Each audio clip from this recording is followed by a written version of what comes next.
The English seaside town of Brighton is a far cry from the battlefields of Iraq and Syria. But for the Gaze family, the fighting feels close to home. This is Abdullah, who was killed in Syria. 3 young men from the family went to fight in the region. They left home without telling anyone to join a rebel group that is a rival of the now notorious Islamic State. One son will not be coming back. It is very painful and very difficult, and he was very young. He just became 18, 2 days before he was killed. It was his birthday, and he had all the life in front of him. For more than 3 years now, the world has watched the conflict in Syria with no clear idea how to stop the killing. It shocked and angered many, particularly in Muslim communities. But equally shocking, the brutal tactics of some rebel groups like the Islamic State. That's why many Europeans were stunned to see a recruitment drive on social media by the Islamic State group, aimed at Muslim men in the West.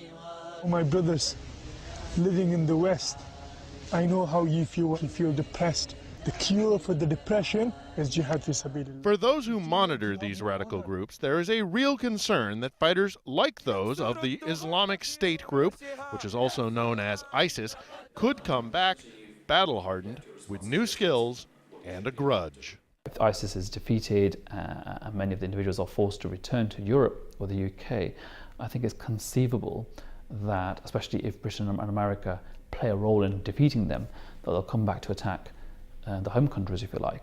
Already one Western attack has been attributed to the Islamic State group. A former fighter opened fire in a Jewish museum in Belgium. All of this has Abu Bakr concerned for the future of his children, both their safety and their humanity. Basically, this is one of the major worries, that the ideology they might pick up there, which really have no connection to Islam nor humanity. The bigger worry is they might get killed there. Authorities here at Britain's intelligence service, MI6, say finding those citizens returning from the fighting in Syria and Iraq is now one of their main priorities.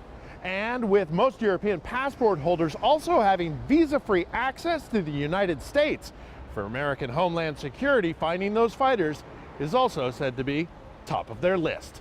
Phil Ittner, Al Jazeera, London.